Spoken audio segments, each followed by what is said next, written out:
Welcome to Cryptic Accounts, a podcast by paranoid people for paranoid people. This week on the show, we have the Illuminati's greatest hits.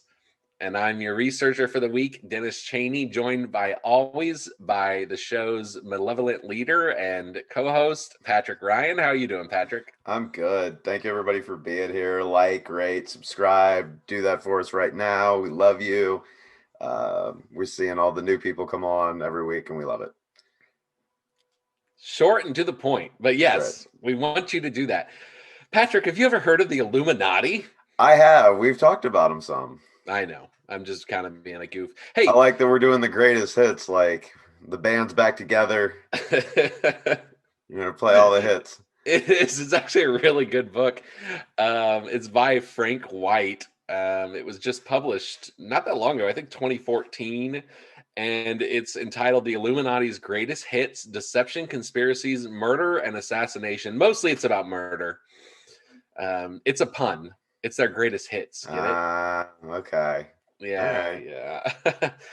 So, hey, I want to start out by talking briefly. Have you heard any of the recent UFO news No. out of the Pentagon?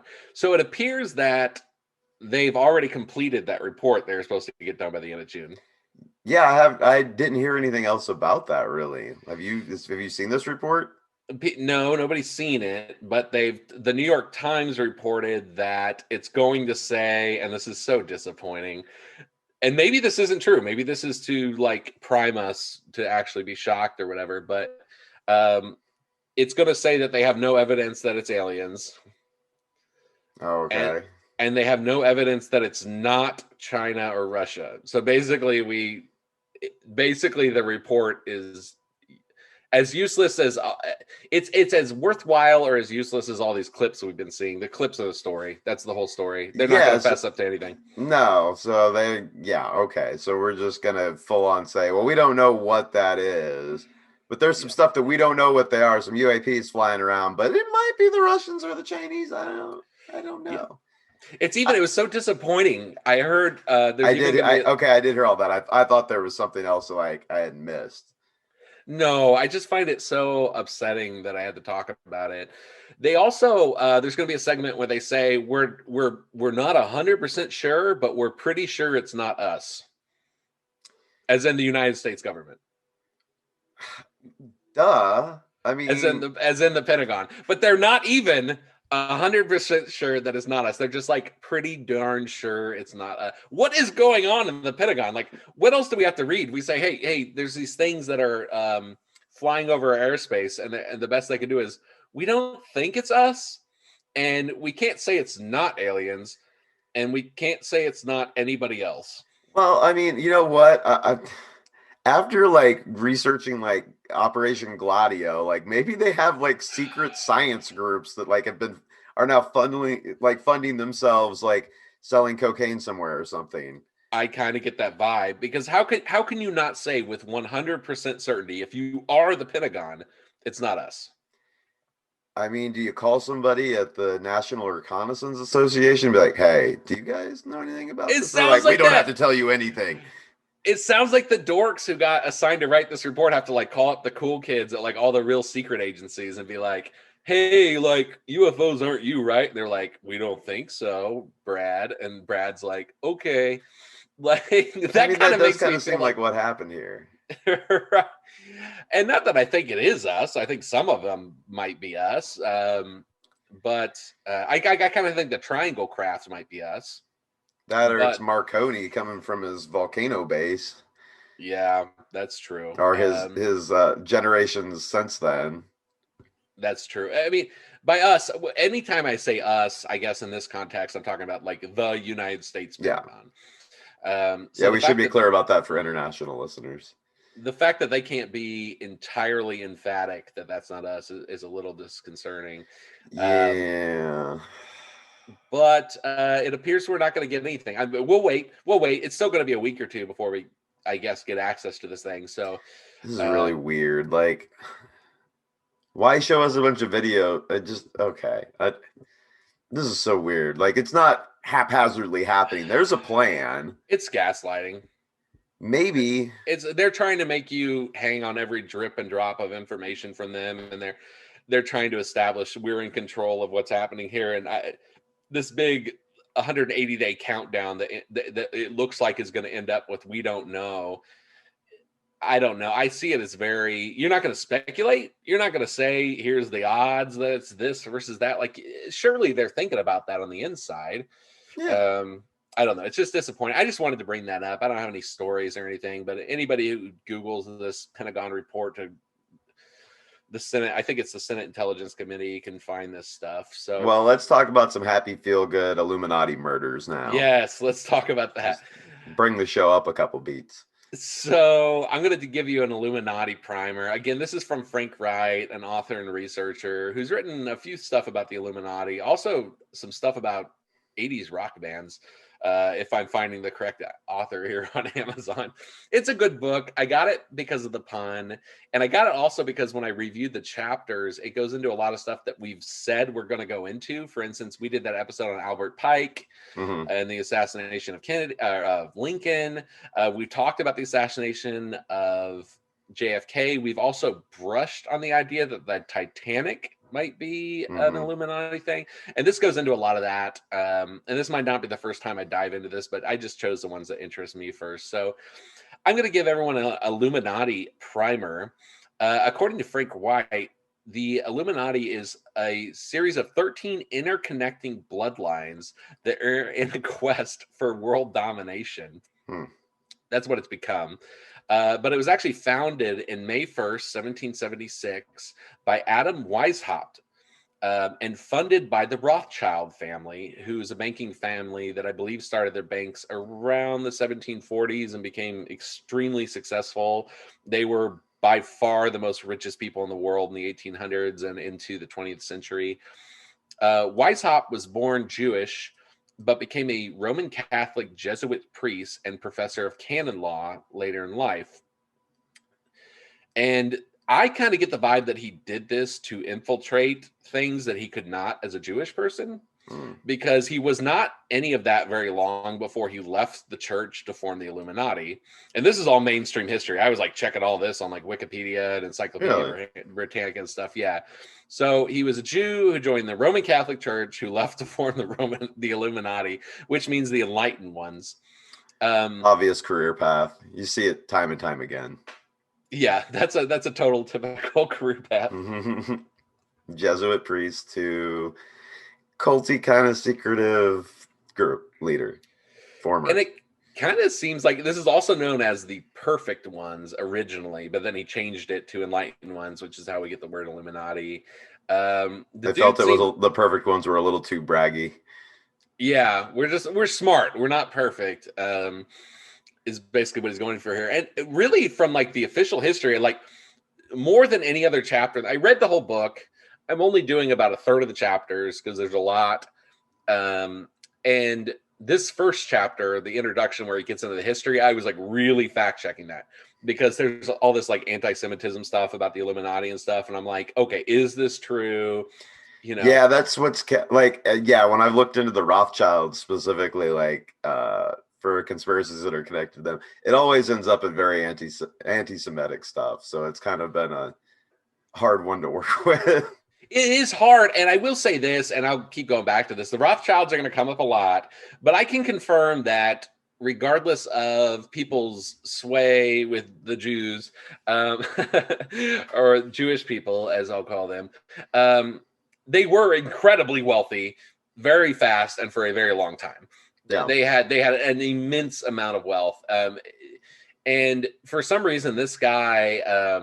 Adam Weishaupt was in with them, and it appears that at least in the early days, I mean, he had backing and he had connections, because the Illuminati spread incredibly fast, even in the official history. Although we'll find out the official history says that they ended incredibly fast too. So.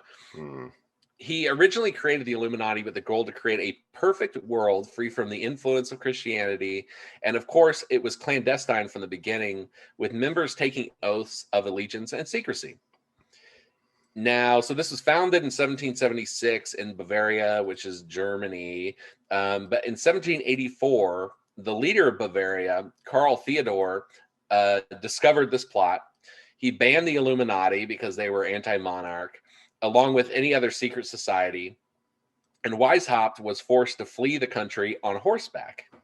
This is all accepted history. Now, interestingly, during his escape, he dropped many of his private writings that laid out his plans, including overthrowing all the monarchies of Europe. How do you not have those strapped in real tight? Yeah, well, just like falling out of the saddlebag as you're galloping away. I get the vibe that this guy had a lot of writings. It wasn't just like a manifesto. He probably wrote quite a bit, because during that 8-year period, he alone, which makes no sense. You have a Jewish man that became a priest that quit, and then in 8 years, it was very clear they had infiltrated a lot of the Freemasonry in Europe. Which I think gives rise to the idea that he was funded or in somehow supported. So officially, the Illuminati actually died the year after he escaped from Bavaria in 1785. This is official history, which is shortly after his exile. But in reality, it's likely from a lot of different sources that the Illuminati just went underground and spread throughout Europe and the United States, mostly inside of Freemasonry. And we kind of figured that. I mean, there's a lot with Albert Pike that pointed towards that. Like, yes, I mean, that's when they wanted to keep it secret, so hiding it within another group was the best way to do so. Yeah, exactly. Like a lot of groups try to infiltrate political parties or movements that already existed, and when they're on kind of the skids. And Albert Pike was more or less, if you read his stuff, it is the Illuminati. Yeah. Oh no, he was definitely Illuminati. It's this whole like light enlightenment worship type of stuff. Yeah, his writings it was crazy reading the stuff he wrote. Yeah, we'll have to get back to him eventually. So their goals include a one world government, according to Frank White, a one world army, a one world currency, central bank, and then number 5 is interesting, a microchipped, mind-controlled, enslaved population, which seems like a big jump from the other things. Yeah. But also, you'd think they must have added that 5th one later on. Yeah, well, I doubt that he was sitting in Germany in like 1790, like, and we will put microchips in them. We will put crackers in people's brains that will control them. This all makes sense. Frank White believes there are 13 bloodlines, and I'll just go ahead and read them out here because I want to know what the listeners think. The Rockefellers, the Rothschilds, the Kennedys, the Astors, the Bundys, the Collins, the DuPont, the Freemans, the Lee, which sounds Chinese, the Onassis, Reynolds, the Russells, and the Van Doon. Kennedy's the main one there where I'm like, really? I have a whole segment to the show devoted to that. Okay. I will hold my comments then. Yeah. Lee's the one where I'm like, I wanted to do extra research into, but I wanted to keep it to this book also, and he didn't quite ever get into it. So terms and groups associated with the Illuminati, for the listener, include the New World Order agenda, the Trilateral Commission, the Council on Foreign Relations, the Bilderberg Group, the Club of Rome, etc. And he also alleges that NATO plays an integral part of the conspiracy, and he considers them the forerunner to the One World Army, at least prior to the United Nations. And that reminded me a lot of your Operation Gladio research. Yeah. And that's a great show, by the way. That one's an all-time classic. I'm going to reference a lot of other shows in this one, but you guys need to go back and listen to Operation Gladio. For real, yeah, that's one everybody, right up there with Project Bluebeam. Everybody needs to know about those. Oh, yeah, those are going to keep coming up. Along with, I think, this one. So that's our primer on who the Illuminati are. Okay. So with that out of the way, let's get into the murders. Perfect. And who they murdered. That's why I'm here. All right. So we start out with the French Revolution and the execution of poor Louis XVI. Okay. So before his exile, Weishaupt had already substantially subverted Masonic lodges across Europe. He himself would become a member of the Masonic Grand Orient in 1784, which I believe is based out of France, as an emissary of the Rothschilds family. Now, in 1785, which is just the year after he was exiled, one of the largest Freemason conventions in the world was held in Paris, supposedly just as the Illuminati were collapsing. Hmm. And we have to ask ourselves, like, is this really a coincidence? It's believed at this time that there were numerous secret committees at the convention, which were formed to coordinate the upcoming French Revolution. The timing is very weird. Yes. He I had would all agree this with that. stuff. He ran out. They had this big convention, and then very shortly afterward, a takeover began. It's estimated that by 1789, 3 or 4 years later, 266 out of the 282 Masonic lodges in Paris were then controlled by the Illuminati. So they basically completely took over Freemasonry in France within a 3-year period after his exile.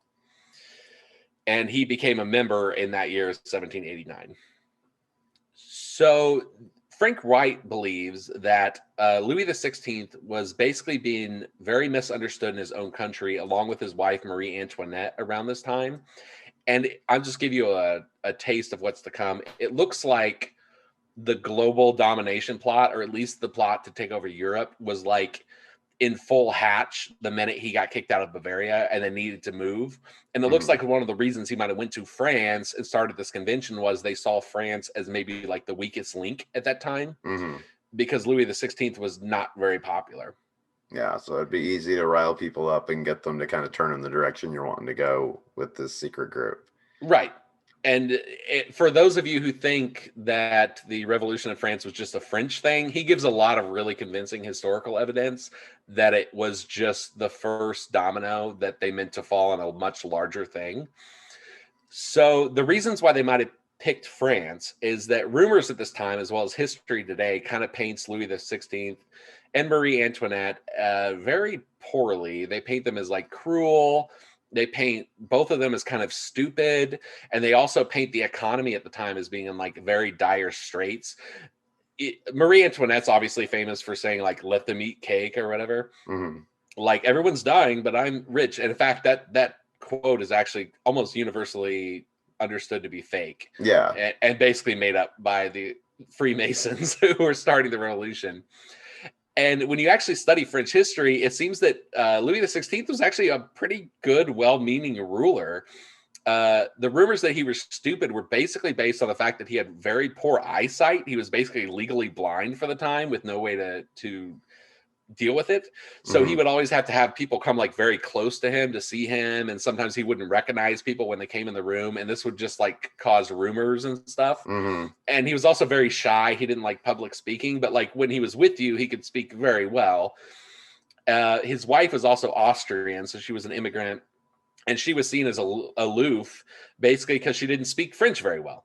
So she would either speak very in common sentences or wouldn't speak at all. And so you basically had these like very powerful people who just like for basic reasons seemed kind of dumb. But the historical record basically shows that in the years leading up to the revolution, he was actually a pretty good king. He'd made incredible progress. He reformed the entire prison system to make it nicer for prisoners. He instituted a national health system. He abolished torture, which is like one of the first monarchs to do that. He invested a ridiculous amount of money. I think it was like 40 some million dollars at the time, which is like trillions of dollars today, into infrastructure and roads for people. He increased trade, and the economy was actually very strong in 1788.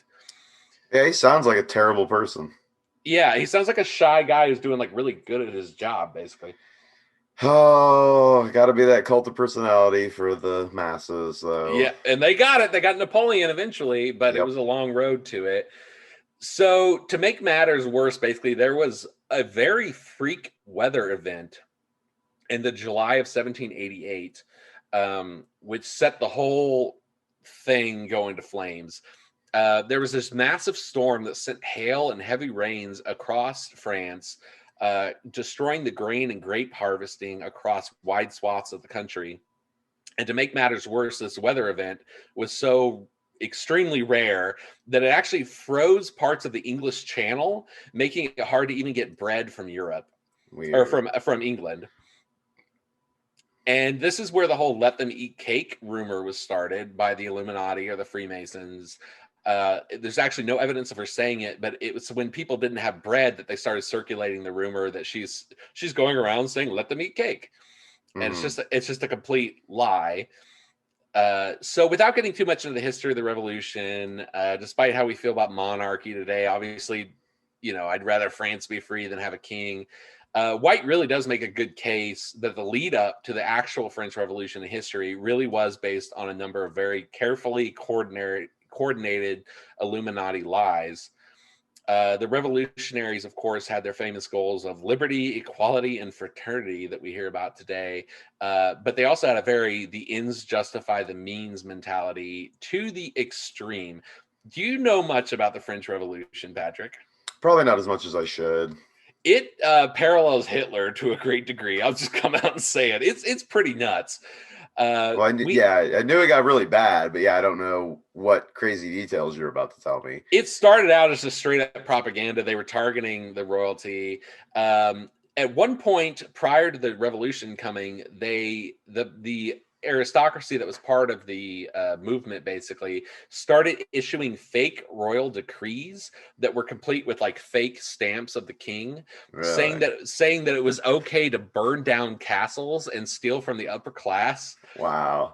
Due to the bread shortage, which actually made it like hard for anyone in a city. I didn't put this in the notes, but it was such an interesting section. It made it hard for anyone in a city to actually go anywhere. You were like trapped because there were these roving bands of like starving people just killing anyone who would exit the city. So they kind of shut down the country. And there was still a lot of like loyalists at this time to the crown who would become known as the rebels, who would like fight against this revolution because they're like, hold on, something's wrong here. So, however, many of these revolutionaries, even though they issued these fake decrees, were the aristocrats. So it created this interesting situation where the members of the Illuminati could like go against their own aristocrats by saying like, you can attack this castle, you could do this, you could do that. It was a way for like, it's like if Jeff Bezos put out a thing that's like, hey, Biden says it's cool to kill Elon Musk now. Like it was basically like that. And people believed it. That's crazy. So it created this like crazy power vacuum. And this came to a head in 1789 when the Duke of New Orleans, who was at that time the Grand Master of the Grand Orient Lodge, which was just joined by our little buddy Bavarian Adam, who formed the Illuminati, he bought all of the grain, or nearly all of the grain, in 1789, and either sold it to other countries or destroyed it to continue the starvation among commoners. Cool. Cool move, Duke of Orleans. Yeah, he what's that? Isn't that a song? The Duke? It's Duke of Earl. Duke of Earl, okay. So now not only are they complaining about a famine that was caused by weather, but they're creating a worse famine. And things go downhill from here. They took power very quickly. By October of 1789, the Illuminati controlled what is known as the National Assembly, and the king was removed from his royal palace in Versailles, being kept alive in an apartment in Paris for basically appearances only. It's at this point that Louis XVI said, I'm going to be killed. And he tried to escape to a small farm town for no other reason than just to not be murdered by these people. And he was caught by an angry mob. And so they just gave him a stern talking to, right? Yeah, although it took a surprisingly long time to actually kill him. So this mob captured him, but obviously the mob was controlled by the Masons. And this actually made a lot of people angry. There was a reason why they were keeping him alive in this apartment. It's because like most people really weren't on board with this. Like this revolution was a percentage of the people who were under the payroll of like some of the aristocracy and the Illuminati. So they accused him of treason, saying that he was only trying to escape to create a counter-revolution. And many of the French citizens who were still like, hold up a sec, we weren't doing this to kill the king, we were doing this to get bread, started rioting. And this is when it gets really bad because the Illuminati realizes that they're not in control of these riots anymore. So they went ahead and declared martial law. which eventually would lead to what we know as the Reign of Terror. Hmm. At this point, all of the prosperity the country enjoyed just a couple years later was gone. And here's an example of how extreme these Illuminati revolutionaries were. The new rulers set up what was called the Commune, one of the many communes that would be set up throughout the saga, which was comprised of 288 Illuminati members and began executing basically anyone who was even perceived to oppose them in mass. For Wow. instance, they executed 144 women who were sewers or seamstresses at one point, all in mass, based on the accusation that they had at one point sewn shirts for some of the rebels. Okay. And sorry, do you have a comment? No, it's just like, well, I mean, you could basically accuse anybody in any kind of basic goods industry of helping these people. It was terrorism. Yeah. This was terrorism.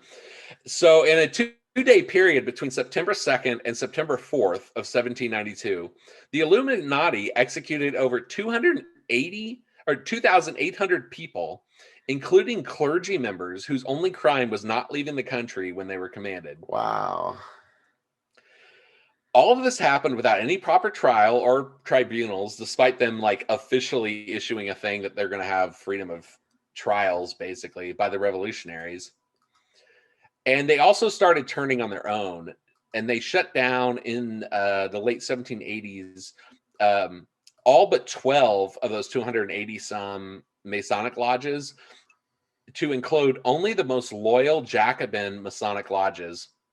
And they even started executing some of the Masonic leadership that wasn't loyal to the Illuminati. Because remember, they didn't have 100% control. Yeah. But it didn't just stop at the religious or the powerful. At this time, France had a population of 3 million, of which 300,000 were executed by the Wow. new Illuminati They revolutionaries. took out 10% of the population. Yeah. This is not talked about enough. No. And they basically won. This is basically the values that rule France to this day. They won.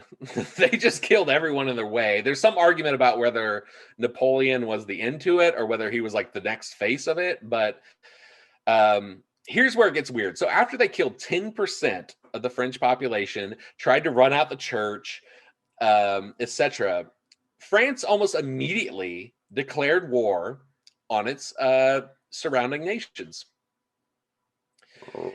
In case you were thinking this was some localized economic thing like they teach us in history, the facts are that in 1792, the same year that they were purging their own people, feeling the momentum of the Illuminati revolution, France declared war on Austria, followed by war declarations on Prussia, Belgium, Hungary, and Germany. I don't feel like I knew that. Yeah, they don't talk about it a lot because it was kind of short-lived because it didn't go well. Well, yeah, you killed 1/10 of your people, or yeah, and you have no bread. and you have no bread, and then you just like took on 5 countries that are at least your size. Yeah, it was all and healthy, I'm assuming. Right, which makes you wonder if this really was an uprising like they tell you in history class of like the poor people. Like, why would they do that?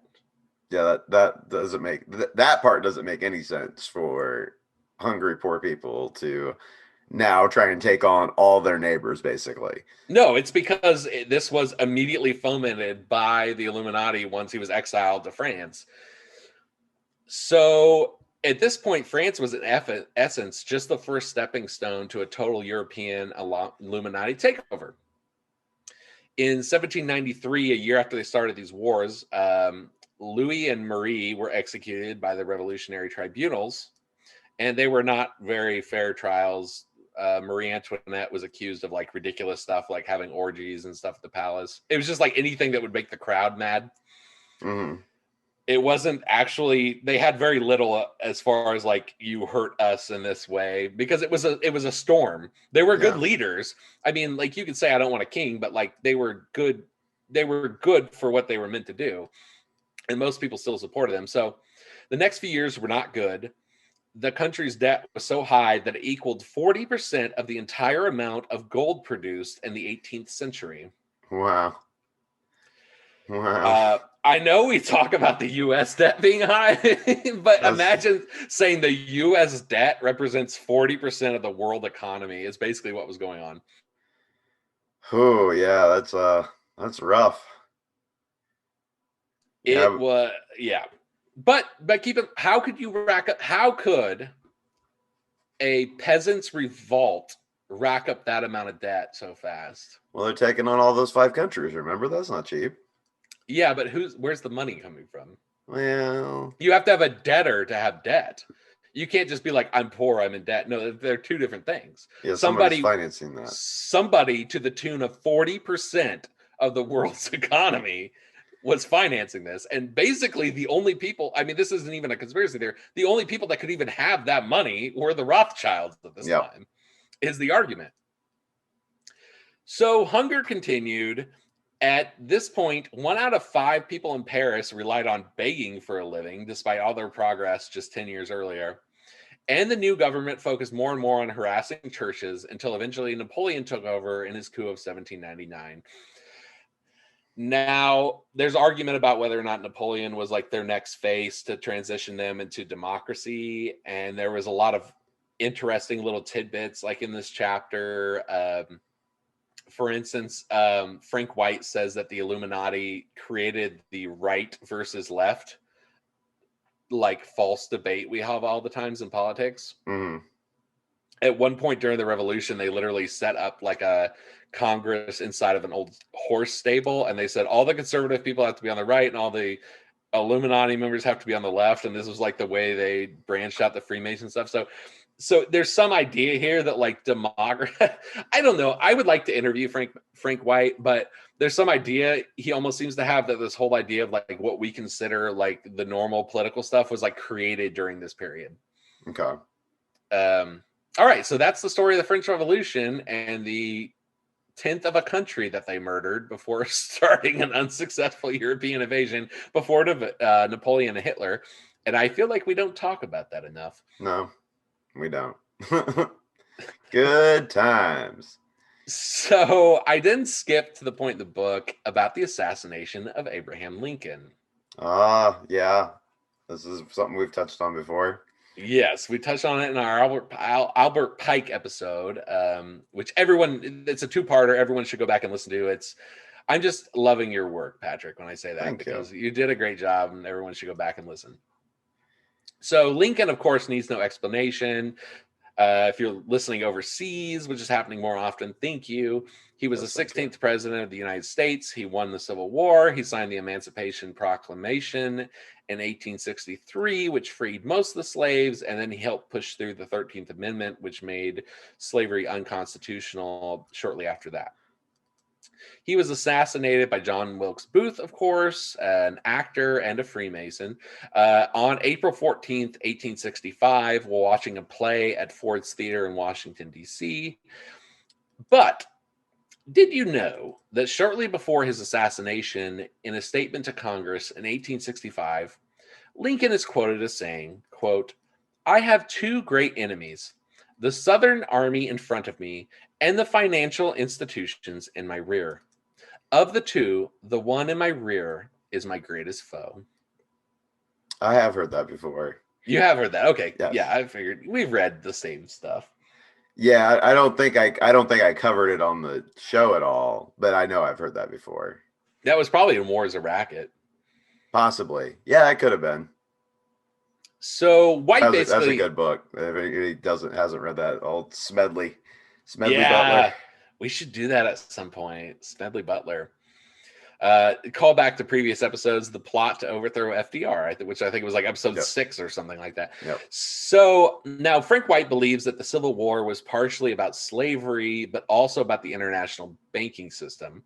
He quotes Otto von Bismarck, the famous Chancellor of Prussia, who in 1876, 11 years after the assassination, remarked, "The division of the United States into federations of equal force was decided long before the Civil War by the high financial powers of Europe. These bankers were afraid that if the U.S. Remained as one union or one nation, it would attain economic and financial independence, which would upset the financial dominance over the world. And this kind of happened, actually, during the Civil War. So prior to the war, both parties were actually approached by the Rothschilds. The North was approached by the Rothschild agent August Belmont, and the South throughout the war was financed by the Erlangers, a family who happened to be the relatives of the Rothschilds and bankers. Now, Lincoln actually ended up rejecting the financing after a short period of time when he realized they were charging him 24 to 36% interest on all the war loans. That doesn't sound predatory at all. No. They wanted him to lose the war. I want to know what the South's rate was. Probably similar. It might have been similar, but I bet they got a better rate because the ultimate goal was to keep us divided. That's true. Oh, yeah, they would. So they would want the South to win more so. Mm-hmm. But no matter what, they want the winner in their pocket. Which they'll have either way. Yes. Because if the one they don't want to win loses, they're like, well, at least we got higher interest. Yeah, we've crippled them with debt. Right. So this like untenable situation, Lincoln actually called up, I believe, one of his general friends who was from Chicago. I didn't include the whole saga, but they had a big discussion about like, there's no way our nation can pay these interest rates. It's going to ruin us if we continue the war at this. And the two together ended up coming up with the idea that Lincoln endorsed, which was creating what we know now as the greenback dollar. Dollars did not exist before this. Nope. And he printed around 450 million in this time period, which was a lot of money. Prior, yeah, so that's a lot of money for that time period. And we can argue about fiat currency, but prior to this, the alternative, the only alternative was to either literally own gold and silver coins, or for a bank that owned gold and silver coins to issue banknotes. Yeah. So people were walking around paying each other in like private banknotes. There was no money. Yeah. So in 1861, bankers had essentially stopped issuing gold and silver based on banknotes due to the economic calamity caused by the Civil War, which is part of what probably drove up these interest rates or led the Rothschilds to think they could charge those interest rates. So Frank White is very positive on the development of the greenback. I think I am too at this point in history, prior to the Federal Reserve. We can argue about the Federal Reserve. I want to hear your thoughts, man, because I know you're into crypto and everything. We can argue about the gold standard, Federal Reserve. At this point, it was just notes issued on the gold standard that did not have to be borrowed from a bank.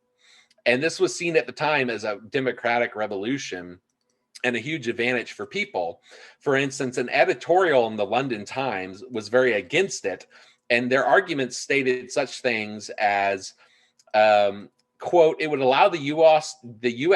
to be able to pay off its debts without being in debt, and that they might become prosperous without precedent and cause brains and wealth of all countries to go to North America. Well, I mean, it's a short-term solution that creates a long-term problem when you start creating money out of thin air, basically.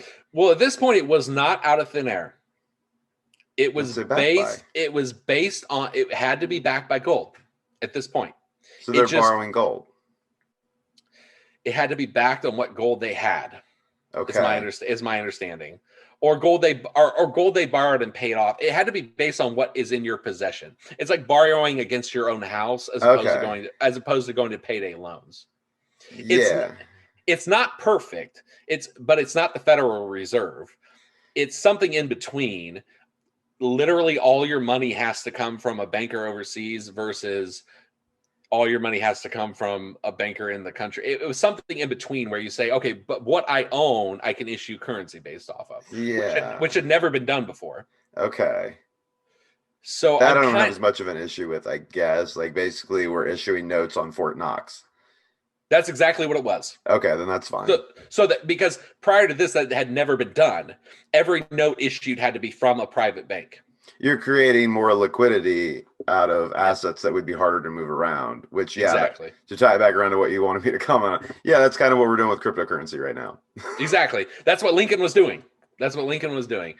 I didn't want you to mention cryptocurrency. I just knew you would. Yeah. So basically, this is where I was trying to get you to. This was actually, at least during the war, a really creative, like, sound solution not to put your country in like 30% interest debt. Yeah, I mean, I like, if I'm understanding it correctly, yeah, this seems like what was the best solution. You're borrowing against yourself instead of a bank. Yeah, and yeah, it's always a better choice to use your own resources than pay somebody interest. Right. Lincoln was the real OG, just nobody had ever thought of this before. So to fix this issue, quote unquote, Lincoln's financiers saw fit that the money printing could not continue. And in the 1863 National Bank Act, which was passed, it stated that no money could be printed that would not be in debt to a banking system or a national bank. Okay. And over the long term, this would basically create the chaos and insufficiency of the supply of money, which resulted in the Federal Reserve Act of 1913. We have no idea how Lincoln's plans would have worked because it only existed for 2 years. The idea of a government just saying, I will give you credit based on what I own, only existed for 2 years. Well, I mean, it's a crazy idea, Dennis. I don't know. I know. Well, no, it's crazy because it's so radical but conservative at the same time. It's like we have no idea how it could have worked, because people often talk about 1913, like the Federal Reserve, but like the National Banking Act wasn't much better. It just created like this system of banks. And then when we had a crisis in the 1870s, then we had another crisis prior to the Federal Reserve, and we're like, oh no, I guess the system of banks has to be centralized. And it's like, well, we kind of had that for 2 years with the greenbacks. We had a centralized thing, the federal government. The people that want to be in control weren't in control of that, I think, is what we're going to find the further we go into this research. That's what happened. The bankers were not happy that they weren't the ones privately issuing it, so they got a law that said, okay, the government can issue currency, but it has to be backed by a bank. I'm glad they've never really they've stuck to their guns and ethics, which is they don't have any. That is true. They've never departed from there. No, they've been true to themselves the entire time, generation after generation. So this is a long book. I'm summarizing chapters. I found some interesting stuff. So for instance, the allies and enemies of Lincoln in this period are interesting if you consider the whole monetary issue. So for instance, Lincoln kind of developed this relationship with the Tsar of Russia at the time, Alexander II, and they basically bonded over the fact that they were both like didn't want to be owned by the Rothschilds. Mm-hmm. At that time, Alexander II was in a very rough situation, and he ended up getting his in the Marxist Revolution, which might have also been the Rothschilds. Yeah, maybe. And this bonding over just debt actually kind of helped us, the North or the U.S., win the war, because in their discussions about this whole debt issue, Alexander got so mad that he said, you know what? If England or France, which both wanted to enter the war, and I believe on the side of the South, ever enter the war, I will declare that that's an act of war on Russia, and I'll take Lincoln's side. So Russia actually kind of helped us win the revolution, helped us win the Civil War by saying, like, if anyone else gets involved, we're taking the Union side. And they never took the Union side. They just said, we're breathing down your neck, Europe, and if you help the Confederates, who are funded by these Rothschild people who are giving us and Lincoln problems, like, we're going to come after you, and that's going to be a problem. So also interestingly, John D. Rockefeller, Illuminati and creator of Standard Oil, was a big supporter of Lincoln's rivals in the 1860 election. Surprise, surprise. Surprise, surprise. They knew his tendencies. So Frank White asked, why was Lincoln such a threat? Okay, so for one, there was the ongoing attempt to eliminate the National Bank Act after the war. He wanted to get rid of it after the war was over. Second, he already proved he could be controlled by the finance. He already could prove that he could not be controlled by the financiers. Third, the Illuminati banks, whatever you want to call them, were actually against Reconstruction of the South because of the low farm production in the South was going to cause higher prices, which was to their advantage. And if you know your U.S. history, Reconstruction lasted a little while and then ended. Yep. And so many Jim Crow, so many stuff resulted from ending Reconstruction. Good stuff. Good stuff. Just all good stuff happened there. It kept prices high, though. Yep. So that's Lincoln. Now we're going to get into number 3, the sinking of the Titanic. Oh, man. The Titanic. I always say that wrong. Here we go. So the RMS Titanic, famous British passenger liner, it had capacity for 3,300 people, including the crew. It was scheduled for its first trip on April 10th, 1912. The Titanic was ordered in 1908 to be constructed specifically to look like its sister ships, the Olympic and the Britannic. Are you aware that it was a clone of 2 other ships? Yes. Okay. The Olympic was finished a year before the Titanic and had some issues. On September 20th, 1911, she collided with a British warship under the command of its captain, Edward Smith. How do y'all not see each other coming? Well, Edward Smith, who was captaining the Olympic, doesn't have a great history as a captain. For instance, he also captained the Titanic when it crashed. Oh. I didn't know it was the same guy. It's the same guy. So a year, literally, let's see, September to April, 6 months, 6 to 9 months before the Titanic crashed, he crashed another ship into another ship. Didn't the Britannic also get crashed? Yes, it did. That's a whole other thing, though. I'm saying, I'm pretty sure I read a story about a lady who worked on like all 3 of them. Oh, all 3 of them, yeah, I think had issues and crashed at some point. I'm just like, man, why would I get it's a job, but after the second one, you're like, I'm not trusting a third boat. That's I guess at that point you're like, well, there's no way this happens a third time. Who's the captain? Oh dear God. Edward Smith. Oh God, not again. But she got on the boat anyway. She survived all 3, though. Edward continues in this story. Was that the Unsinkable? Was that the lady named the Unsinkable? I really, as I talked about it, I'm like, man, it would be really good if I could remember her name or what they called her right now. I'm not sure. Okay, well, that's fine because here's the big deal. It's all about money again, not women. So no way. It's about money? So what are the odds? This crash happened like less than 7 months before the Titanic was supposed to go on its first journey, and they were still working on the Titanic at this time. They had not built it. Is this a big insurance scam? Yes. Really? Yeah, it is. Yeah. Yeah, you ruined it. All right. I'm sorry. I thought that was a stupid thing. There's no way it could be that. You're just getting smarter. We're all getting smarter. I didn't know this. So I read this. So... My bad. Sorry. All right. So this is 7 months before they finished the Titanic. This is the same shipyard that's worked on all 3 of these. Now they got to repair the Olympic, which has all this stuff booked.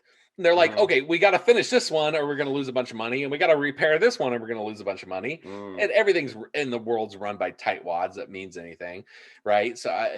So time was not on the side of finishing both ships. No one's ever been able to figure out how both of these could be completed at the same time. Now, who was financing these projects? That I don't know. J.P. Morgan. Oh, good guy. Good guy. The boat's good guy. problem. Just a good Christian man that gives more than he takes. Just made the world a better place. I have mixed feelings about him. Now, when I'm in Illuminati mode... Oh, I'm being very sarcastic. I don't want to make that clear right now. To anybody listening, there's a lot of sarcasm in there. Well, we'll talk about one thing he did that some people consider cool, but other people, including this author, consider like exactly the opposite of cool. Okay. And I have mixed feelings about that because I have mixed feelings about the Federal Reserve. But I got so pretty strong feelings about the Federal Reserve. JP Morgan, well, I'm a huge fan. What do you feel about Also a fan. Think they're doing a great job. 40% more of the money supply? Yeah, we're doing good. This is good. And you gave it to banks and stuff? Awesome. Perfect.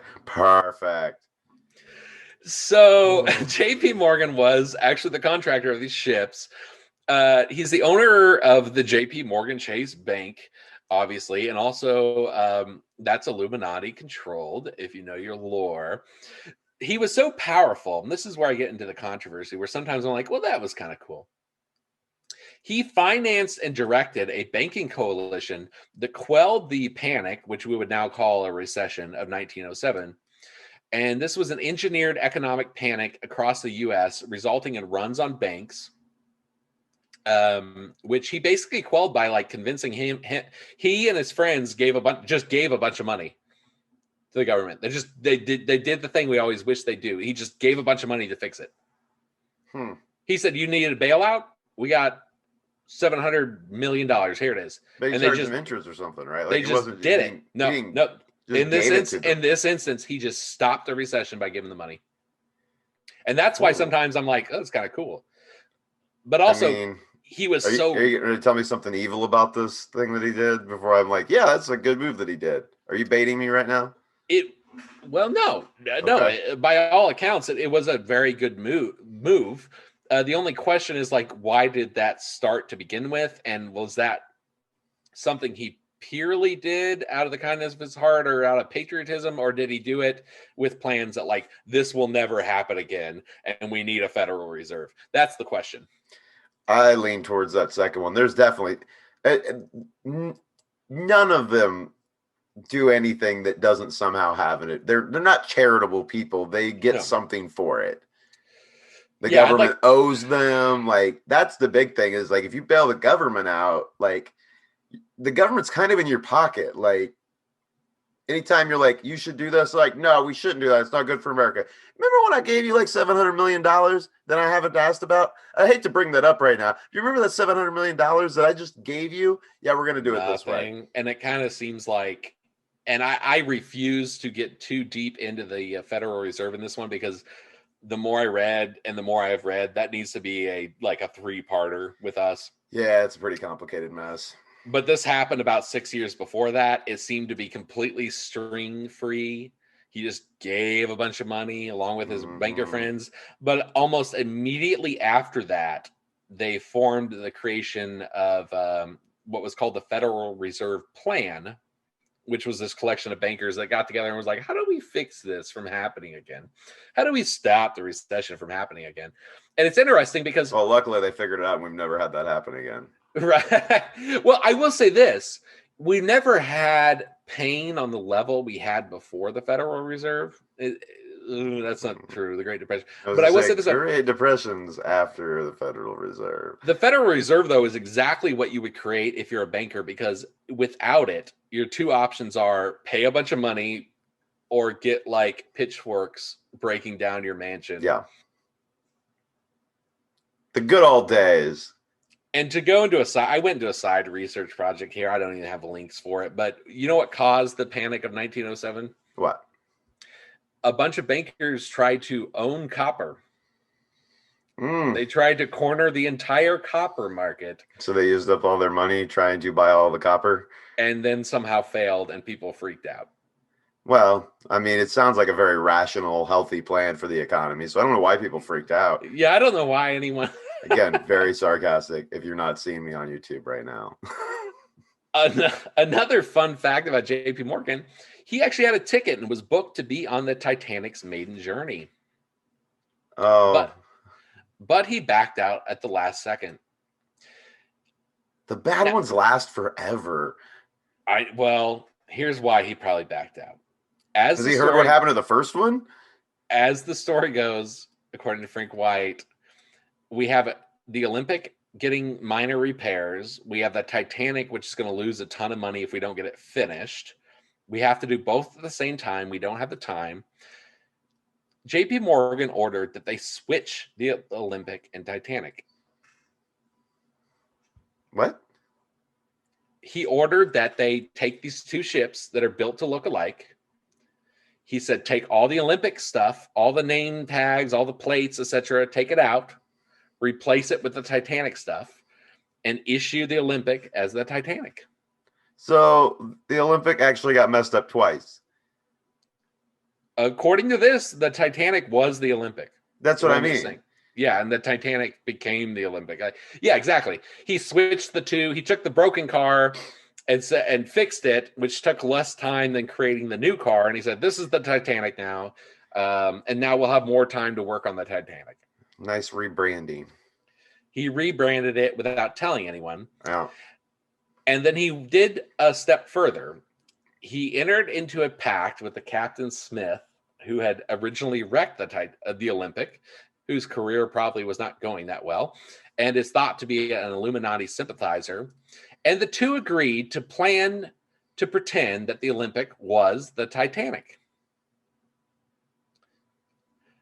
The plan was Captain Smith would take the Olympic out on the Titanic's first voyage and sink the ship at certain coordinates with many other boats nearby, promising Captain Smith that there would be very little risk of any loss of life and the insurance money could pay out on the Titanic. And of course, Captain Smith would get a cut of this money. It's an insurance scheme. You called it. Wow. Yeah, I had no idea. I was just shooting in the dark, making a joke. He's going to sink the damaged boat, go ahead and repair the new one, and then get the money on the new one. It's the perfect plan. Yeah. I mean, you have a brand new boat. The one that's already damaged just gets synced, and you get all the money for the brand new one. Yeah. What could go wrong? So on April 10th, 1912, what could go wrong? The Titanic set sail from Southampton, UK to New York City. 2,228 passengers were aboard for this journey. On April 14th, 1912, despite warnings of icebergs ahead, Captain Smith just decided to keep moving forward, nearer to Canada's Newfoundland. In fact, it's thought that maybe he was trying to keep schedule with something, perhaps a planned wreck. Mm-hmm. But unfortunately, he was actually too fast. And eventually, after the ship hit the iceberg, the RMS Carpathia did show up, but it was only able to save 705 of the passengers. And so Morgan lived. He got his insurance money. Now, remember at this time, the Federal Reserve of 1913 and the IRS 1914, crazy how all this happened so fast, were in the works. Yeah. And who happened to be on the Titanic but three of the richest and most vocal opponents of the Federal Reserve? Benjamin Guggenheim, businessman and namesake of the famous Guggenheim Museum, which still exists to this day. Isidor Straus, a businessman who's probably best known today for starting Macy's, which is one of the biggest stores forever. And John Jacob Astor, a real estate mogul and one of the richest people in the world. Just these three people's fortunes alone would amount to $2.25 trillion today.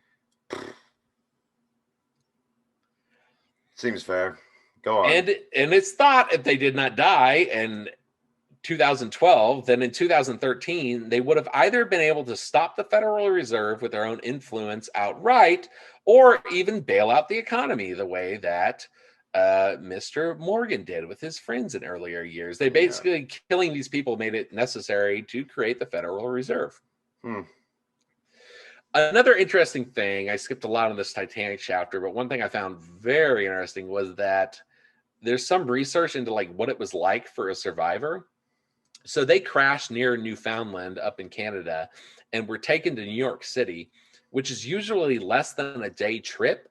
It actually took them 3 full days for some reason. And the survivors, especially employees of the shipping line, were placed in captivity upon their arrival in New York in small sheds for over 24 hours and sworn to secrecy during the crash investigation. That's weird. Yeah. It's And Did that, not know that at all, for sure. That's no. And to think of it, like, obviously they probably didn't know about the insurance scheme, but they probably knew I had worked on the Olympic in the past, and this is the yeah, same ship. Something is wrong. Why did we switch yeah. out all the plates? I skipped over the whole World War One chapter because I personally have wanted to do a huge episode on this at some point, but it was actually 1 year after the creation of the Federal Reserve that Archduke Franz Ferdinand was assassinated. Frank Wright will argue due to the Illuminati. This will not only be its own show eventually, but the timing of the war with the creation of the Federal Reserve, the Titanic, and how the Rothschilds funded all sides of the war speaks for itself. It's basically immediately put our country 1 year after the creation of the Federal Reserve immediately into deep debt to the new banking system. Cool. Yeah. Cool. All right. Well, I got to give a big shout out to this book, and I'll probably do other stories in the future. There's 2 great chapters on Martin Luther King and Malcolm X, but I got dragged down into what will be our last segment, which is the assassination of JFK. Okay. Now, we covered this in our 2-parter on presidents and UFOs. This gives a much more Illuminati money type reasoning why he was assassinated. And this one's especially interesting because, as you noted at the beginning of the episode, the Kennedys are one of the 13 bloodlines. Yeah. Yeah. And they keep dying mysteriously. They do. They do. And it's probably because JFK crossed them. And he crossed them hardcore. So he was obviously the 35th president of the United States, but his bloodline is much more noble than that. Here's how the Kennedys basically became the Illuminati. JFK's bloodline can be traced to the 11th century Irish king Brian Borumha Maxentig and his descendants, including the kings of Ormond, which was basically the Irish kingdom in the 12th century. Now, at this point in history, his ancestors formed a new clan that became known as O'Kennedy, a clan which eventually combined its bloodlines with the Scottish royalty and became this combined Irish-Scottish royalty. By the 18th century, the name Matthew Kennedy began circulating as a prominent Illuminati member who moved from Ireland to Paris, France, to help spread the Scottish rite of Freemasonry. The Kennedys are also tied to the Dukes of Devonshire, one of the most prominent Freemasonry families in England. Interesting. Yeah. Now, interestingly, another of the 13 bloodlines, the Auchincloss bloodline, includes JFK's wife, Jacqueline Bouvier. And there's a lot of talk that it's weird that out of these 13 families that have been talked about forever, Kennedy would marry Bouvier because they're both part of these families. And there's also a lot of talk that how they refer to the Kennedy White House as Camelot?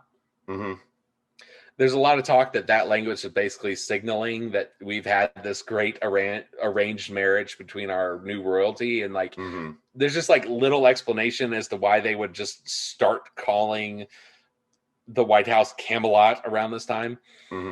Now, interestingly, after JFK was killed, Jackie would go on to marry Aristotle Onassis, a Greek shipping magnate, in 1968. And also the Onassis is one of the 13 families.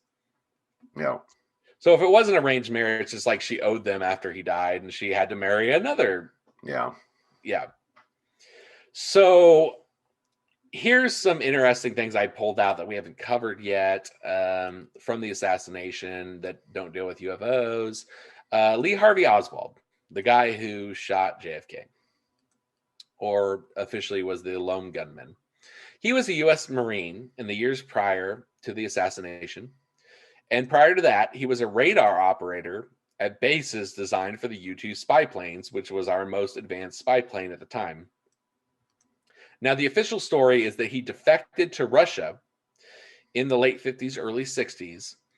And the KGB even married the niece of a famous KGB colonel. which is all true. That's part of the official story, I guess you'll say. We know that he was there. But in reality, it makes sense that he never actually defected, but he was actually a double agent for the CIA who might have been in Russia to give outdated information or false information in exchange for being so close to the KGB family. And this is kind of played out because it makes no sense why this guy got so close to Kennedy and why he was not on a watch list and why he was not arrested at some point based on what we know about the CIA. So he actually got back into the US just in 1962, a year before he assassinated Kennedy, and he moved in right next door to a career FBI investigator with ties to the CIA known as William Guy Bannister. The two became close friends, despite the fact that there's no way William Guy Bannister didn't know who Lee Harvey Oswald was. Yeah. This was bizarre because Oswald at this time was still supposedly an active communist who was openly advocating for many movements, including opposing the Bay of Pigs invasion, while his neighbor, the FBI CIA friend, was charged specifically with anti-communist activities. Weird. That's okay. That's Yeah, not who you would expect to get. Okay. Yeah.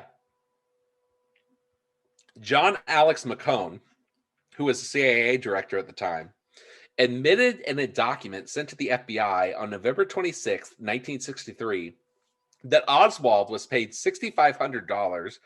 Gosh, you think you'd want more than that, for the quote, elimination of a prominent political figure. And he was also assigned CIA informant number 110669. Now I'm trying to stick to the book, but this sounded so unbelievable to me that I had to do some research. And I included an article in the show notes from 2015 in Politico, where the CIA has actually acknowledged that McCone was lying and withholding information from the Warren Commission, which was the congressional commission charged with investigating the assassination. Weird. So here's some other oddities about the assassination. One was his vice president, Lyndon Johnson, who ended up becoming president. We all know he's megalomaniac. He had enormous power in Texas where the assassination took place. He was a senator for a decade before that. And he also apparently had a meeting on November 21st, 1963, in a lodge just outside of Dallas the day before the assassination, which included J. Edgar Hoover, who was running the FBI at the time and for many years, Richard Nixon, John McCloy, who was a banker and lawyer, and Harrelson Hunt, who was an oil tycoon, along with, and this is a whole other thing, Jack Ruby, who is the guy who assassinated Lee Harvey Oswald. That's yeah. And was involved in the mob. For some reason, these 6 men were all in a room the night before the assassination. Here's another thing I never knew, which I had to independently confirm. This meeting, I think, is in doubt, but here's something weird. And I want to find video for a later thing because obviously it's hard to even find video of the Kennedy assassination outside of one tape. So a lot of this is based on eyewitness reports. Contrary to what we think of about that motorcade, Lyndon Johnson was actually in it. This was a full presidential motorcade. One of the convertibles had JFK and his wife, and another car within the motorcade had Lyndon Johnson in it. Okay. And people who witnessed the shooting say that Lyndon Johnson started acting weird about 30 to 40 seconds before the shooting, which would be just right around the time they pulled around the corner into the plaza, and actually ducked inside his car, which he was previously waving to people prior to the shooting. Really? Yeah. I didn't know that. Yeah, I had never heard that in my life. It would almost seem like maybe he knew something was happening. Yeah, it would almost seem that way, right? So my question, so when I got to this point in the book, I was like, but why Kennedy? Because I know he's doing some stuff, but he's also literally one of the 13 families. Yeah. And this ends up being just the fact that he had turned against his own brethren in some surprising ways, which Frank White says ended up resulting in the family being punished and numerous family members, RFK, John Kennedy's son, all being murdered throughout the years. And so here's just a rundown of three things leading in the last thing, which I think is I had never heard of in my life. One, he did the Bay of Pigs, which was a disastrous invasion in 1961 of Cuba, and it resulted in multiple CIA operatives being captured and halted a long-term project to overturn the government in Cuba. And this caused a rift between JFK and the CIA, in which he fired Allen Dulles, who was CIA director, and also oddly enough, he fired Allen Dulles, and Allen Dulles was one of the members of the Warren Commission to investigate JFK's death. Allen Dulles, incredibly powerful, by the way. The building is still named after him. Operation Northwoods. This is again going to be its own thing. This is when the I've got that one on my list. Yeah, this is when the Council of Foreign Relations, which are assumed to be Illuminati, proposed the idea to Kennedy that we should kill U.S. citizens in false terrorist attacks. Oh, but here's the big one, and here's where we'll end. And I want to give a shout out to this book real fast. There's also chapters on Princess Diana, Martin Luther King, Malcolm X, Muammar Gaddafi, which I actually was going to do Muammar Gaddafi last, but I left it out because that leads us into the war on terror era, which we haven't done a lot of stuff on.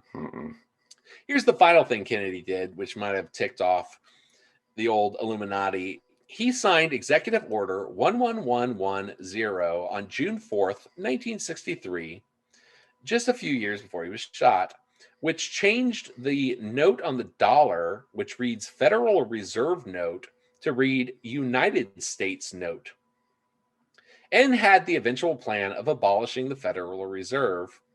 And these dollars, I included a picture here, were actually in circulation up until November of 1963.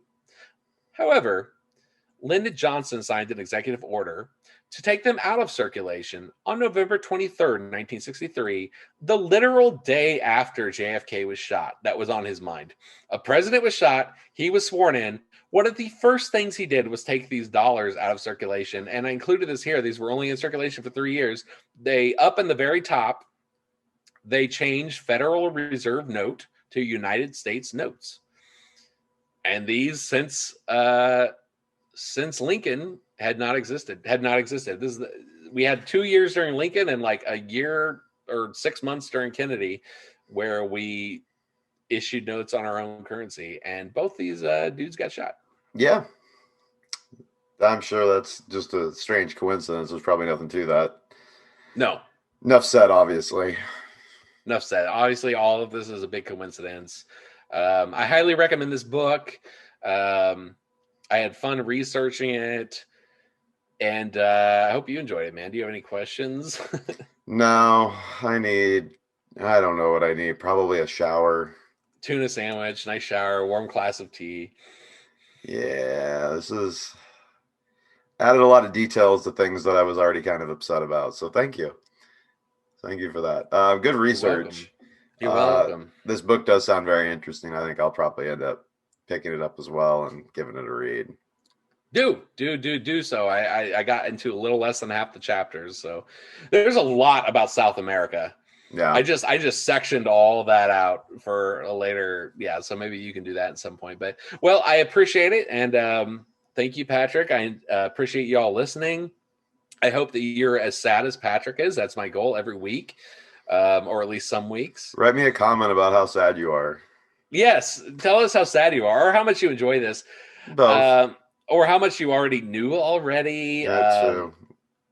Like, share, subscribe. We're here to indoctrinate your friends into what you've always known. Yeah, pick your favorite episode and send it to them. There you go. All right. Well, thank you, everyone. Thank you, Patrick. Have a good night, and everybody enjoy your week. Love you. Bye.